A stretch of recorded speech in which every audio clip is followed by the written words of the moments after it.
Welcome to the Game Hangar, where we talk about nothing but video games and only video games. We are your hosts, Brie. And Michael. And before we begin, let's just introduce ourselves a little bit. I am from Kingston. I'm from northeastern PA. I moved to southwestern Pennsylvania, and now I live in Pittsburgh. And I am from Canonsburg. It is exactly half an hour south from this city. And Bree and I are actually close friends. We met in college in 2021, and now we're doing this podcast. And we've been very close friends ever since. But enough about that. But before we begin, be sure to follow us on Spotify, where this will only be uploaded. And today's topics. We will be talking about the newest release, Batman Arkham Shadow, and I will be talking about the Elder Scrolls V Skyrim, which personally I have been addicted to lately. I would assume you would have been. Now let's get into it. For starters, Batman Arkham Shadow is probably going to be one of the most addictive games I would ever play. Now, I haven't played it yet, however, it literally came out in October, and I'm so upset because I want to play it right now. The game takes place in between the. I should tell you about the. So, there is a 4-game series. It is Batman Arkham Origins, Batman Arkham Asylum, Batman Arkham City, and Batman Arkham Knight. That's the main core Arkham series. Now, Arkham Shadow takes place in between Arkham Origins and Arkham Asylum. And the Batman is voiced by Roger Craig Smith. Now, fun fact, I actually slightly met him in Philadelphia in the beginning of May. He was really nice. And I have watched an entire thing of gameplay about the video game, and I am just so in love with it. Not only do you get to punch imaginary criminals in the face, you also get to hide in the vents just like in the games. You also get to have a predator session where you silently take down these criminals. You get to punch Carmine Falcone in the face. Valid. You see the origin of Scarecrow. It is so cool. There is a clip in the gameplay with Scarecrow, not technically Scarecrow, he's Dr. Crane in this. He is not Scarecrow yet. He's actually trying to test a new chemical toxin of, because apparently, he's trying to make people like fear about, like trying to fight their fears. Yeah. But that's like towards the end of the game. But at the very beginning of the game, you are fighting in Arkham City, and you are trying to find this guy named the Rat King. Turns out he's not real. And so we play as Batman, and oh my god, it is so cool. We also get to glide. I keep forgetting that. We also get to glide. Real quick, we should preface this with possible spoiler alert.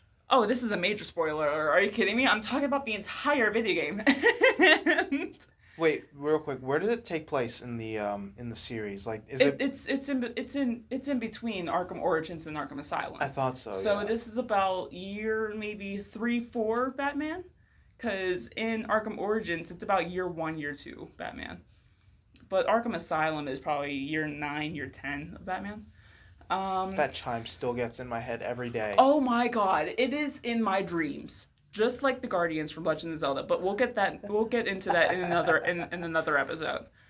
And we are in Gotham, and we are trying to find the Rat Catcher, or no, Rat King. Yeah. But there is a Rat Catcher. He's actually in the comics and in a couple of animated series, but I forget who voices him. I think it's actually someone who's actually like on the top tier list of voice actors.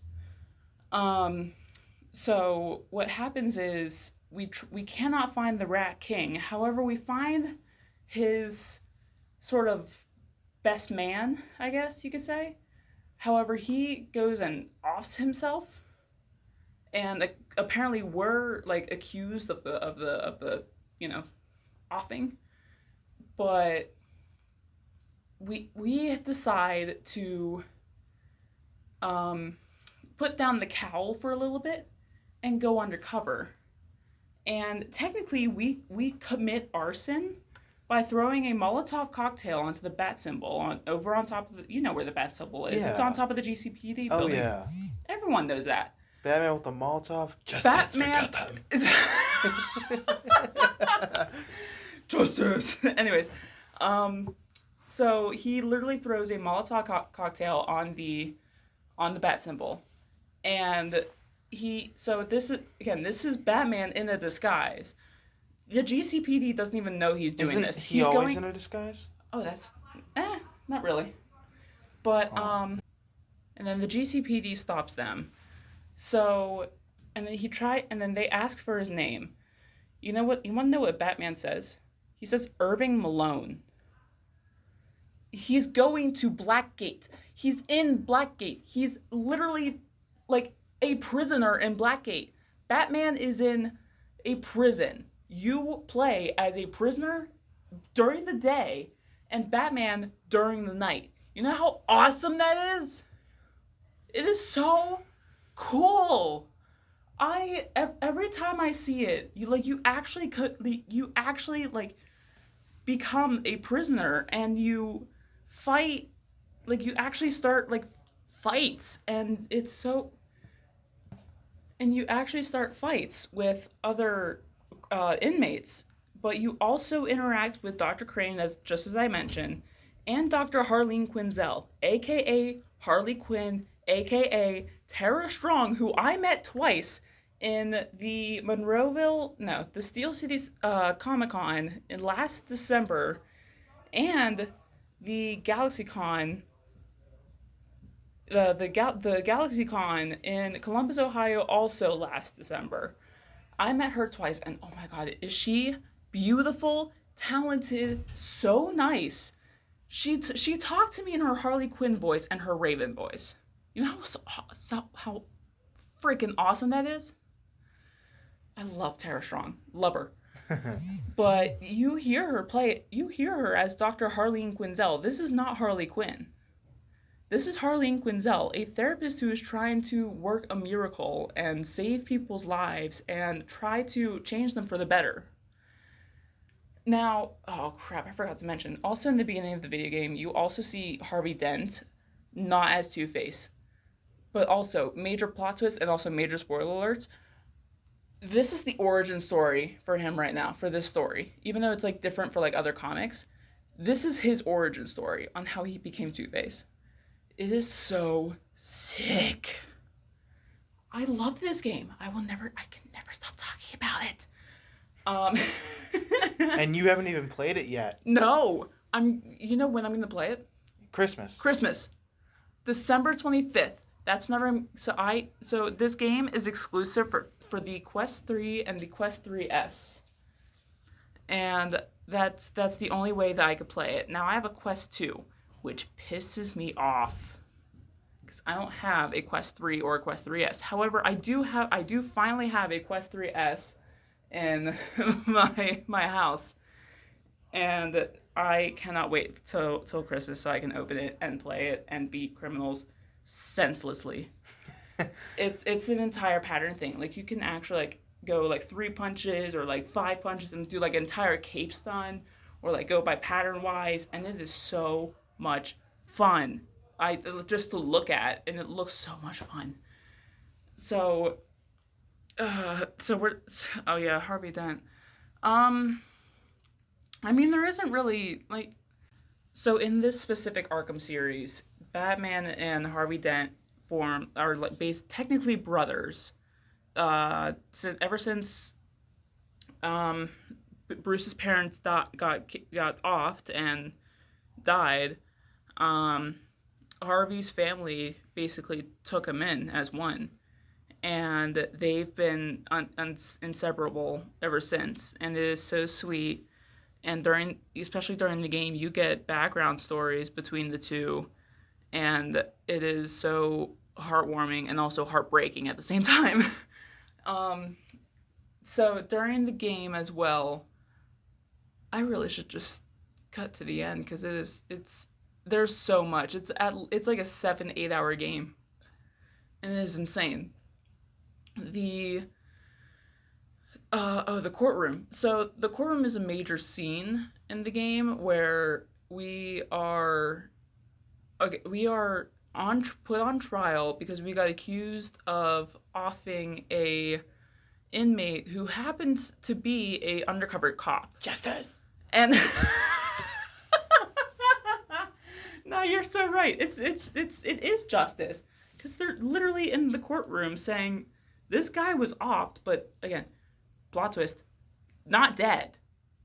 Was not offed, not dead. No one died except for the one guy at the very beginning of the game. But the other main, like, so it what happens is Crane is having has his new toxin shipped and ready to go. Not shipped, but like ready to go. He has it as like a mask inhaler, like where you just put it right on your face and just go stuff like that. And so Crane tries to give it to Bruce, and that never happened, and that doesn't happen because the bailiff and Dent are like intervening, saying, "Hey, stop it! That's not legal. That's not right." And the toxin gets smashed onto Harvey's face, and this is how he becomes Two-Face. The toxins and the chemicals that Crane used burns the side of his face and also like his arm, because that's the only main spot that really gets hit. And he looks at us because he thinks that we're the ones who kind of accidentally. I mean, we did kind of accidentally hit him with the canister, and he literally looks at us. And you can see the burns on his face, and it is so cool. It resembles Two-Face in such a epic way. But Harvey comes up to us and says like, "I'm gonna off you," and that never happens. So this is the time where we basically, our identity has been made, and we're no longer Irving Malone. We are just Batman. I am the Knight. We are the Knight. So after that, we go and we try to stop the Rat King, because now people think that we're the Rat King, and it is so weird because we're just walking around like, "Oh my God, Malone is the Rat King." I'm like, "We are the Rat King? No, like hell we are. Are you out of your damn mind? We are not the Rat King. We are just a guy who wants to get the hell out of Dodge." And so we take down the disguise, be in the cowl, and we go to this ship that's actually on this old rundown ship that somehow seems to be working over at the old docks in Blackgate. Don't know why we have that, because it's Blackgate. How in the hell were inmates able to go onto that ship? So we get into that ship, and the ship, keep in mind, it's headed for Gotham.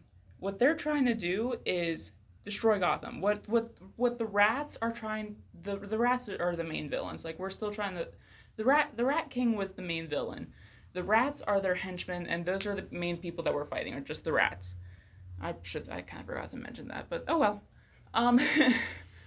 So we go onto the ship, we fight off the rats, we find out that undercover cop is alive. Shocker. And we turn out to find the Rat King. You want to know who that was? Who? Harvey Dent. Of course. I'm looking at him, I'm like, how in the hell? I'm like, what? And so the ship crashes in the Gotham. We were not able to save the ship. Ship crashed in the Gotham. However, Harvey is standing right next to the bat symbol, holding a inmate to gunpoint. Now, oh crap, this inmate is slightly important to us. His name is Joe, and he helps us with the jobs that we have as Irving Malone, because you can complete jobs and decorate your cell. It is such a cool feature that you get to decorate your cell with like posters and other trinkets, and it's so fun. I want to play this game so badly, and and I can't wait till Christmas to play this game. So yeah, no, Joe is important to us, but Harvey has him at a gunpoint, and and Batman stands there and goes, Harvey, stop, and Harvey's like, I'm going to off him because I made a promise to a 10-year-old boy. That promise was to Bruce Wayne.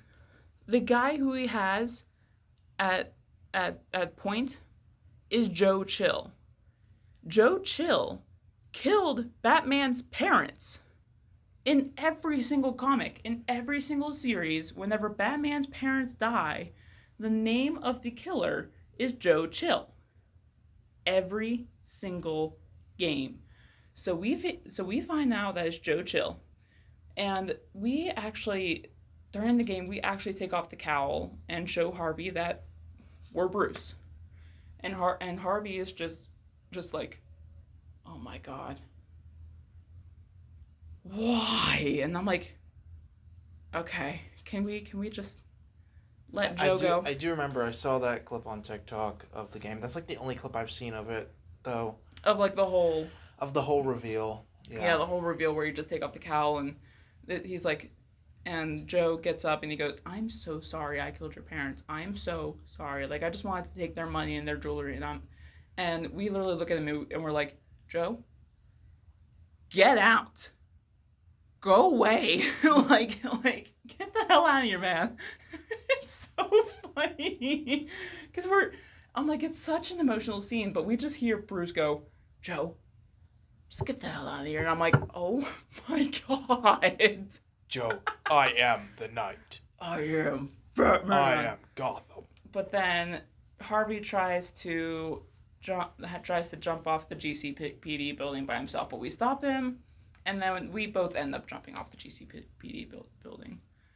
But that just about summarizes it up, and I love watching that video on repeat. I usually tend to fall asleep to it for some reason, but I still love it. All right. And now we will be talking about Michael's game. Okay, so I have played the Elder Scrolls Skyrim before, but Skyrim's the only game in the series that I have ever played. I know there are several other games. I know there's Oblivion. I think another game's called Elder Scrolls Morrowind. But I haven't played those. But I did play Skyrim on my PS4 like a year ago, and I just recently bought it for my Xbox, the Anniversary Edition, mind you. So it comes with the all the Creation Club content, all the DLCs. Ooh.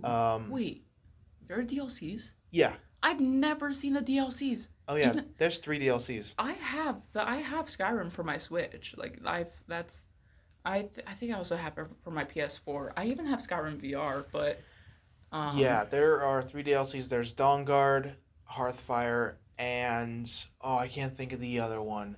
But 3 different DLCs. Cool. 2 of them are story based, and one of them is just like houses that you get to customize and stuff. But the main story of Skyrim, for those who don't know, and spoiler alert, obviously. Skyrim's been out for long. It has been. So yeah, that's there's no need for a spoiler. It's kind alert. of void now. But everyone knows what's going on. But yeah, you wake up in a wagon, like the you're finally awake. You're finally awake. You are caught trying to pass the border. But no, that's the beginning, and as you go into town, you find out you're being executed. And a little after that, a dragon, Alduin, attacks the town. And I think the reason he attacks is because he knows that you're dragonborn, but you don't know this yet. Wasn't Alduin like the all dragon that you find at the top of the hill, like over on High Hrothgar? No, High Hrothgar is where the Greybeards are. No, I know that. It was just that isn't there like Alduin is like the dragon of all dragons, basically. Yeah, that's okay. Yeah. So he rises. No, he doesn't rise. There was something in the lore about how when he was defeated, he wasn't actually killed, but he was sent forward in time, and that time is our time in Skyrim. And now he's trying to, I guess, kill the Dragonborn. So that way nobody can stop him from ruling the world and the other dragons becoming leader supreme. And Dictatorship. yeah, and basically it's up to us to find out everything about Alduin, find out his weakness, find the Elder Scrolls, hence the title, Yeah. and Yeah. like save Skyrim, hence the second half of the title, from the dragons. And along the way, you make allies. You can become a bunch of different things. You could be like the leader of the Thieves Guild. You can become a vampire hunter. You could become a vampire. You can literally become a werewolf. There's a bunch of possibilities. There was a save where I became a vampire and I instantly hated it. Oh yeah, It sucked. it does. Who wants to be a vampire? It depends. No one. No, I I'm kidding. think I think there's two different kinds of vampires you could be. If you have the Dawnstar DLC, you can be a vampire lord. Oh. But if you don't have the DLC, I think you could just get contracted with the Sanguine virus or whatever it's called, which basically makes you allergic to daylight, but makes you, I think, stronger in the nighttime. Um, but if you go to the Dawnstar route and turn into a vampire lord, you get other abilities. You can get perks for it, just like you can with werewolves, with being a werewolf, and you can also get a new companion from that DLC. But you don't have to be a vampire. You can go the other route and be a vampire hunter, side with the faction called the Dawn Guard, who hunts vampires, and you get some pretty nifty crossbows out of it too. And it's a pretty cool DLC. But anyway, back to what I was saying about Alduin. He's called the World Eater, kind of like Galactus in Marvel, but That's so true. but yeah, he's the World Eater, and you have to stop him. You basically try to learn this shout called the Dragon Rend, which will basically render a dragon immobile for a certain amount of time. And for those who don't know, what shouts are in the game is only Dragonborns can really master a shout, and it's basically a projection of your voice to manifest into a different power. They call it a Thum in the game, and it's basically part of the dragon language of the game. Yeah, no, I remember going through that entire quest. It was wild. Oh yeah. So eventually, after finding the Elder Scrolls that you need, finding out how Alduin came back, and you go to Sovngarde to fight him. You know, Sovngarde, That's where Norse it heaven, is. and you go there to fight him. And I remember in one of my playthroughs, as you do in any Bethesda game, I'm sure, I went through all the side quests before completing the story. Oh, I did not do And that. I kind of regretted it because in the end, I wound up just killing Alduin in one hit with just a dagger. And You lucky. I almost died twice. yeah, anyway, for this playthrough, I'm kind of doing the same thing. I'm trying to get the DLC stories finished first, though, because they offer some pretty powerful stuff, especially the one with Mirak. That's the one I can't figure out. That's the one with the other Dragonborn.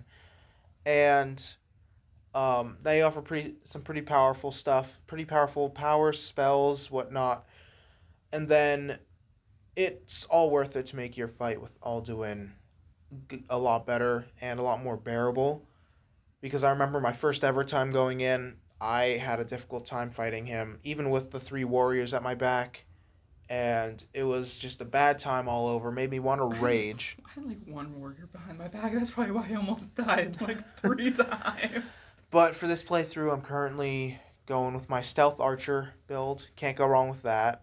Putting all my skill points into sneak and archery. I sucked at being an archer in that game. I love archery. How? Any game with a bow or crossbow, I'm automatically in. How? I don't know. It's just one of those. I can never hit anything anything with a bow and arrow. It's one of those guilty pleasures of mine. I'm I don't always know. like I'm like one of those two-handed warhammers type of guy. I just mash the buttons. That's See, what happens. I'm not a button masher. Oh, I am. Yeah, I see. I have like muscle memory of my controller now, and I can just play without looking. I know exactly what button I want to press when I want to press it, and um, this game I started it back up recently, and it's become an addiction. I will say. I was actually playing it before we started filming this episode, That's so funny. and I was like, now I'm actually going through and looking for the Creation Club content,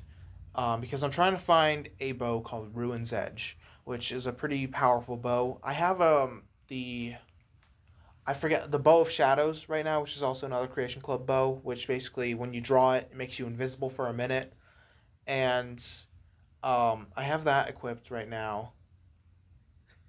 But I'm also trying to get um, the Ruin's Edge, which I remember I mained in another playthrough, and it was OP as hell, I will say, especially with a bunch of dragon arrows or ebony arrows.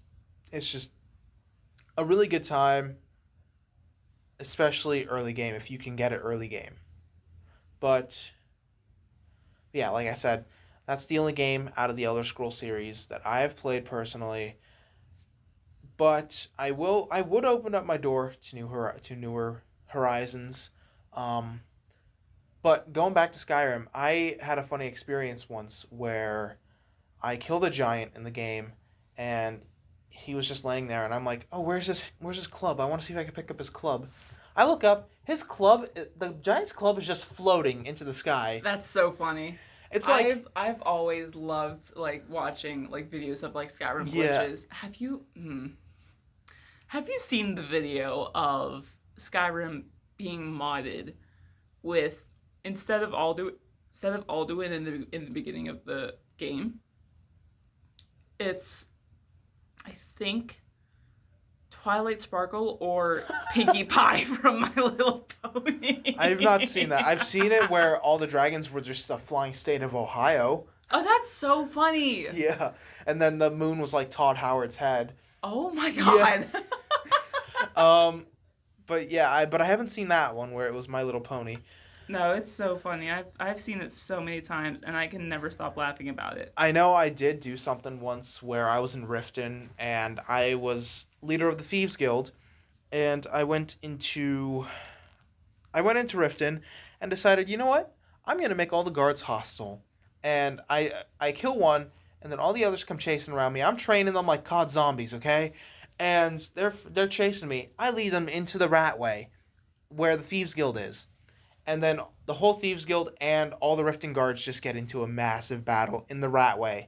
And it's like so funny to see, because I even recorded it on my PS4 and put it on TikTok, and I put like really sad music behind it, and I'm like, and the text caption I put was Thieves Guild, no. And then I put a frowny face after it as well. But it's definitely a really fun game to just explore and like see glitches. It's such a big open world game. Like I mean I tend to fast travel whenever I discover the newer places. Like whenever I found Windhelm, and whenever I would go from like Riverwood, I'm like I'm not running all the way up to Windhelm. I'm fast traveling. It's such a big open world, but it's also very tedious if you do not have a horse. It makes me wonder how long it takes for people that don't like fast travel to actually traverse the whole map, even with a horse. That is a great question. Because like horses, like they have limited sprint as well. You just don't see it, but they have limited sprint, and they only go a little faster than your character's sprint speed. And once that sprint runs out, it takes a bit to recharge, and then enemies are faster than your horse, and it's just weird. But fast travel's, I think, what makes the game. I just got to the College of Winterhold in my current playthrough, so now I'm doing like 3 quests at once with the College of Winterhold. which I think one of them is a Dawnguard quest where you have to look for another Elder Scroll in the College of Winterhold. How many Elder Scrolls are usually there? There are three. There are three. Yeah. I don't know what the first one is, but I know there's the Blood Scroll and the Dragon Scroll. I forget what the third one is. Okay, because I know I have not picked up my Skyrim save in months, but I remember playing it probably before I came here, and it my last save I was fighting Alduin and I had the Dragon Rend Elder Scroll. So that was really the only Elder Scroll I have. Mm-hmm. It's I think Dragon Rend Elder Scroll. What? The Shout. Whatever. Yeah, the Shout. Yeah, the Dragon Rend Whatever Shout. Elder Scroll literally hurts Alduin. That's. I don't think you do. I don't know. I don't know. I don't think you use the Elder Scroll like that. I think you just use it once, and then it's kind of like You a use it, nerf. but it's become like I what happened was I found the Elder Scroll, like kind of opened it up. It had an entire whole cutscene, Yeah. and then I learned how to shout Dragon Rend. Oh yeah. Hang on, Alduin. Before you attack me, let me just open up Let this me just scroll real open quick. up this.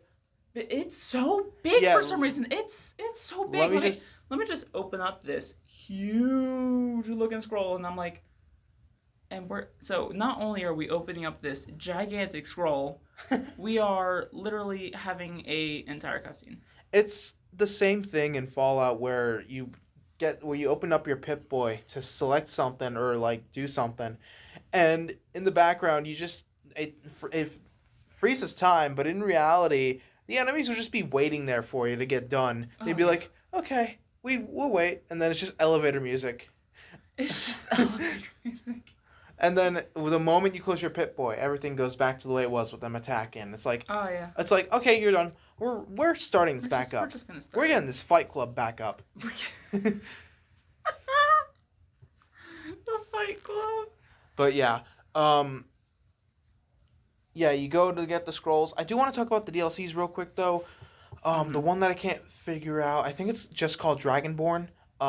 You literally have to literally go into this new realm that they add into it with the DLC. You have to go to Solstheim first of all, which is um another part of the map, which is like it's like a second map, and you have to traverse it through that and Skyrim, not to mention the new like I don't know if it's dimension, plane, whatever they add, but um you have to go through find out where Mirak, the previous Dragonborn, is residing cuz now he wants to kill you cuz he wants to be the only Dragonborn. Um Well, sucks to be him because you win, right? yes, you Exactly. win after a difficult battle cuz that realm or plane or whatever it is very difficult to get through. And there's 5 or 6 of them that you have to get through.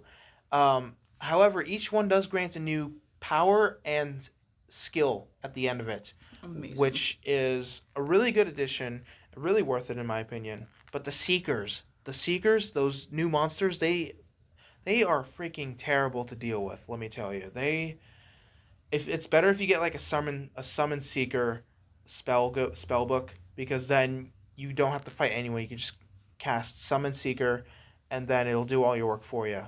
I don't even know how to describe what they do. They literally shout at you, but like it does energy damage to you.